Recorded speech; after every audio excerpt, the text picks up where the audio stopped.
ভারতবর্ষের সংবিধান জিন্দাবাদ, ইনকলাব জিন্দাবাদ। আমরা দেশের সোশ্যাল মিডিয়ায় ভাইরাল হয়েছে যে আপনাদের ব্যানার মারা পোস্টার চলেছে পুরো বাংলা জুড়ে কলকাতায় সভা হবে। সেই সভা একেবারে একটা ইন্ডোর স্টেডিয়ামে বা স্টেডিয়ামের মধ্যে হওয়ার কারণ কি বা কী বলবেন? শুনুন, এই যে সোশ্যাল মিডিয়ায় যে প্রচার হচ্ছে তার পিছনে তারা কি এটা প্রচার করেনি যে রাজ্য সরকার এই সভাটাকে বানচাল করবার জন্য চেষ্টা করছিল? যে আমরা যথা সময়ে যে অধিকার, সে অধিকার বলে যে নিয়ম মেনে সভা করতে হয় তার যথাযথ পারমিশন আমরা চেয়েছিলাম, আমাদেরকে দেওয়া হয়নি। আমরা কোর্টে গেছি, সিঙ্গেল বেঞ্চ যেটা বলেছে সেটাও আমরা মেনে নিয়েছিলাম। তারপরেও ওরা ডিভিশন বেঞ্চে গেল। কারা গেল ডিভিশন বেঞ্চে? কী কারণে গেল রাজ্য সরকার? গেল তো আমাদের সভাটাকে আটকানোর জন্য। তাহলে আমাদের কর্মীদের যে ভাবাবেগ, এই ভাবাবেগকে আঘাত করলেন মমতা ব্যানার্জি। আমি আমার বক্তৃতায় বলেছি, শুনেছেন, এই ভাবাবেগ আরও তীব্রতর হয়ে গেল, ক্রোধে পরিণত হলো। এটা বিষয়টা এখন বুঝুন। মমতা ব্যানার্জি মনে করেন যে তার বিজেপির শক্তি যদি পরাস্ত করতে হয় তাহলে নতুন কোনো দল, বিশেষ করে যারা নয়া লেফট ডেমোক্রেটিক পার্টি হিসাবে আত্মপ্রকাশ করতে পারে, এরকম কোনো দলকে তুলতে দেওয়া যাবে না। কারণ উনি তো বিজেপির এজেন্ট মমতা ব্যানার্জি। আপনারা একটা জিনিস ভুল করছেন, তৃণমূলকে যদি বিজেপি বিরোধী শক্তি হিসাবে ভাবেন তাহলে কিন্তু মূর্খের স্বর্গে বাস করছেন। এক।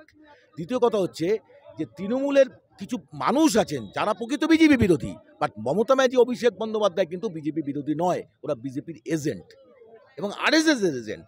একমাত্র দল যে দলটা তার রাজনীতি তার দল চালায় না, চালায় আরএসএস চালায়। আর সব দল, যেমন আমাদের আইএসএফ, আমরা চালাই, পিছনে কেউ নেই আমাদের। এই ভাঙড়, শুধু ভাঙড় না, পুরো পশ্চিমবাংলা জুড়ে আইএসএফের প্রচার চলছিল কলকাতা সভা হবে। ভাঙড়ে দেখলাম এত বড় সভা বা এত মানুষের ভিড়, মিনি ব্রিগেডের পরিণাম করলো, কি বলবেন?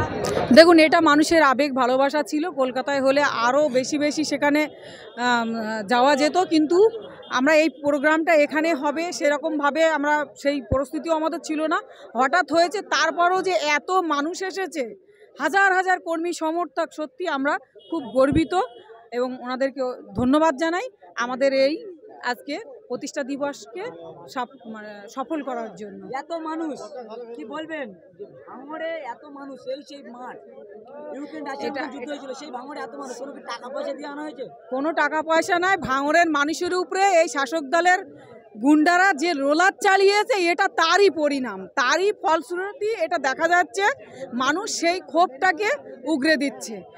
তারা 2021-এও জবাব দিয়েছে, আমাদের 2023-এ পঞ্চায়েত ইলেকশনে জবাব দিয়েছে এবং 2024-এ জবাব দেওয়ার জন্য রেডি আছে। লড়াই জারি থাকবে, একদম চলবে। তোমাদের কত ওইখানটায় মানুষের জমায়েত হয়েছিল কর্মী সমর্থকদের এবং কীরকম সাড়া পেল? আমরা প্রথম কথা বলে থাকি, এখানে আজকে আমাদের যিনি দলের অভিভাবক, আমাদের সকলের মাথার তাজ, মধ্যমণি ভাঙড়বাসীর, আমাদের প্রিয় বিধায়ক নওশাদ সিদ্দিকী মহাশয়, তিনি আসতে পারেনি। তারপরেও প্রত্যেক বুথ থেকে যে শয় মানুষ মিছিল আকারে ভাঙড়ে মেলা মাঠ ভরিয়ে দিয়েছে। আমরা মনে করছি কিছু কম বেশি 40 থেকে 50 হাজার মানুষের জমায়েত হয়েছে।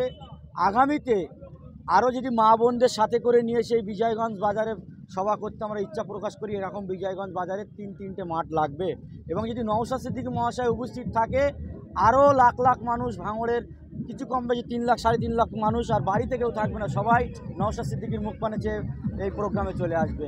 তাতে আমরা ভাঙড়বাসী আপ্লুত, গর্বিত যে একজন বিধায়ক ছাড়া আমাদের মুখ পানে চেয়ে দলকে খেয়াল রেখে যে সাধারণ মানুষের সাড়া মিলেছে। আগামী দিন আমরা যে নির্বাচন আসতে চলেছে, ভাঙড়বাসীকে সকলকে মিলে নিয়ে তৃণমূলকে আমরা পরাজিত করতে পারবো।